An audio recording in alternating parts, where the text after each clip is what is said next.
The Yakuza series has always had its own kind of charm, but throw in a turn-based battle system, classes, and a new zany protagonist, and Yakuza Like a Dragon takes the JRPG part of it to the next level. It does this fairly well, with a true Yakuza story featuring multifaceted villains and a journey that grows into a story that was satisfying to watch unfold. And while it also has some great side content, jumps in difficulties in certain chapters, and objectives that ask a lot mean that the pacing loses some of its smoothness that the Lost entry had. But with a story worth sticking with and its lovable new protagonist that had me invested enough to want to give him the ending that he deserved, it's a lot of fun most of the time, and taking my time to explore this world reminded me of how fun it can be to get immersed in a unique city.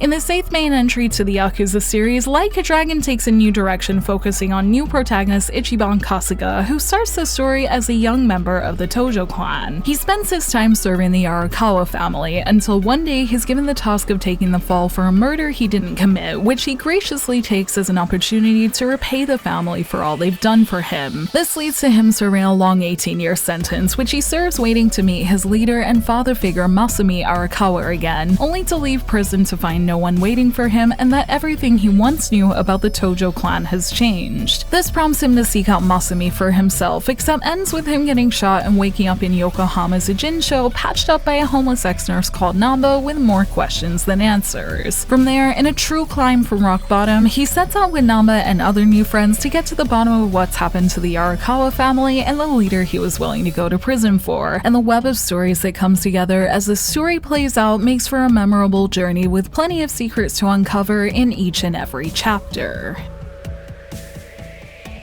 In English, this game called Yakuza 7 in Japan is called Yakuza Like a Dragon, with the lack of number in the title possibly being to make it more approachable to new audiences, as many things in this entry are new, from its new protagonist to the hub town of Ijincho. What makes this Yakuza feel different to the last one I played is Ichiban, with his positive and approachable attitude being a stark contrast to the tough and cool Kiryu. And while they're both great protagonists in their own right, Ichiban's crazy hair and love of RPGs makes him slip right into this Yakuza's unique and adventurous feel, and so much of the world benefits from his personality, as it makes it believable that he somehow gets caught up in all the crazy things that happen in this world. He can be positive, over the top, and even delusional at times, but his idols inspired by his favorite video games makes him inspire the people in the town, and it was always a joy to watch him interact with the other party members who are interesting in their own right, and also the many characters around town who are just as odd as he was, and the town is dripping with so much charm that it always felt rewarding to run around and talk to people, which did make my playtime around 60 hours, but made me fall in love with it too. Speaking of Ijincho, its humble nature makes it an interesting hub town in a way that I really liked compared to the nightlife district of Kamurocho. It's a real town with real people with true struggles, like kids dealing with their parents working too much or local restaurants trying to survive, and with just the right amount of influence from the Yakuza and the underground to keep this feeling like a Yakuza game, it's a really interesting place to watch grow as the story progresses, as you learn more of its inner workings and get to talk to more of its people. The humble people of Ijincho and Ichiban's helpful nature work hand in hand to make a perfect stage for this new story to play out. And with new mechanics to match, it's great how it still hits the same strides as the previous game while telling a great story from a brand new perspective.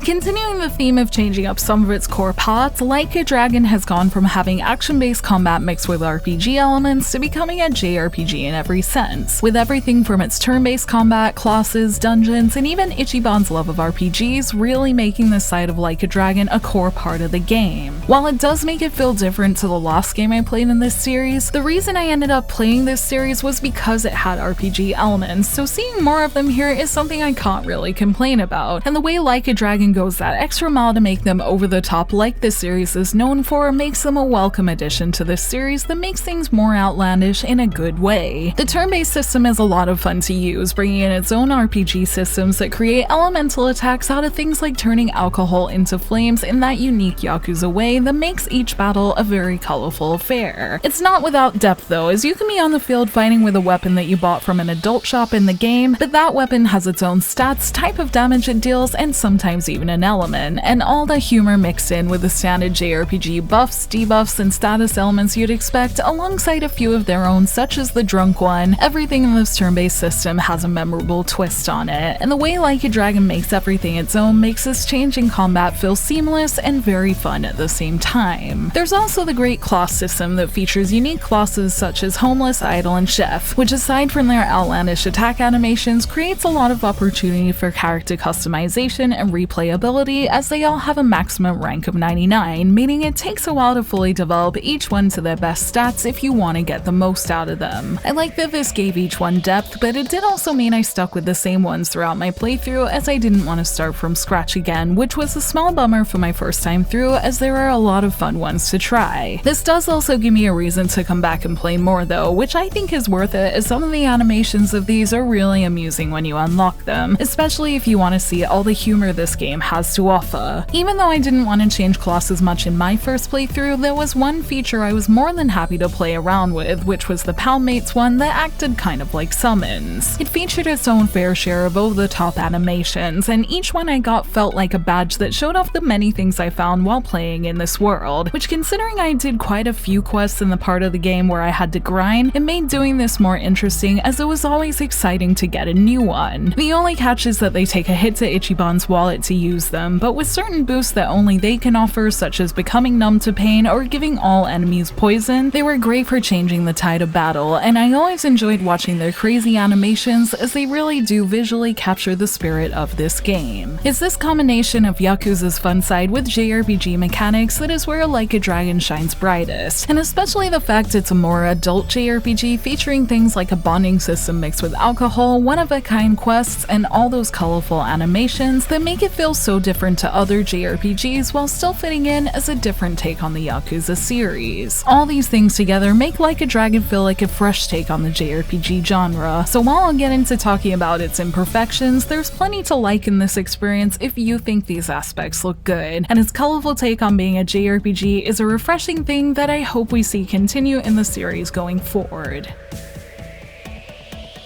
While there's certainly a lot to love in this experience, one of the reasons I juggled so much with the idea of putting it on my top games for 2020 list is that there were multiple moments in the story where it felt like pacing slowed right down, and for me these things were its story objectives and the times it felt like it suddenly bumped up the difficulty. The first half of my experience with Like a Dragon was perfect, going chapter to chapter with what felt like a good amount of difficulty and not grinding too much while finding side quests here and there that I did when I felt like it, and it felt like things were unfolding at a good pace while still allowing me to discover things organically. It was around chapter 8 where I hit a difficulty curve that caused me to run around and quest for a good 8 hours to be able to progress comfortably, which I didn't mind much the first time because it meant I spent time discovering the fun stories that show off so much of Ichiban's personality before moving on to more story, but it was when it happened in another chapter that it began to bug me a little. Another chapter I'm sure players will remember required obtaining a large amount of money that slowed things right down. And while it did introduce me to certain parts of the game, such as the management minigame that I eventually got addicted to, in some ways I wish I could have found these things in my own time, and it does worry me that it might be where some people might put down what I think is a good game. I would encourage anyone feeling that way to push through it, as the story, late game mechanics, and ending are really amazing if you let yourself get there, but I'd also like to see smoother pacing in future entries, or at least shorter breaks between story, as the narrative was gripping enough to make me want to fly through it. In saying that, even though it was a little forced at times, every bit I learned about the world was really interesting and made me love its new protagonist even more, and I can't work out if this extra time of exploring was intentional, as there's so much to see in the world that I would have missed otherwise, and did eventually make the world feel even better, so I'm not sure how to feel about this part now that I've finished. Ultimately, I think there's enough good here to make up for it in this massive game, especially since I finished my 60 hours with it with the dips in the story in the back of my mind, and even felt like I was still into it enough to accidentally put 7 hours into that management minigame. There's plenty more I could do in terms of quests and other minigames too, but right now I feel overall satisfied with the experience and would just be very happy to hear any news of a sequel. So while I think the next one has room to do even better, Like a Dragon is most definitely a worthwhile game if you're willing to make the most of exploring its world that has plenty of stories big and small to make it all feel rewarding in the end.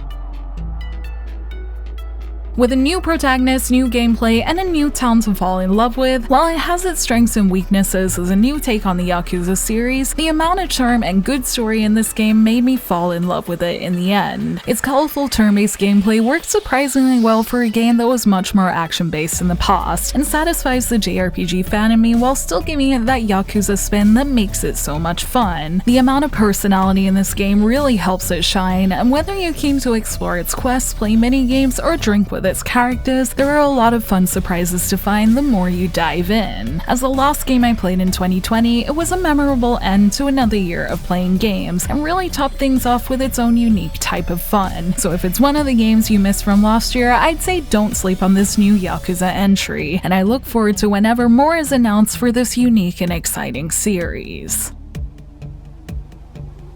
Thank you for watching this video. Let me know in the comments below if you played Yakuza Like a Dragon, and if you did, what did you think of it? You can like and share this video if you enjoyed it, subscribe to my channel for more JRPG content like this, and ring that bell to get notifications on whenever I post so you don't miss a thing. You can check out more videos here, and you can find me on social media on Twitter, Facebook, and Instagram, all at JRPG Jungle. Links to those will be in the description below, and until next time, thank you, bye!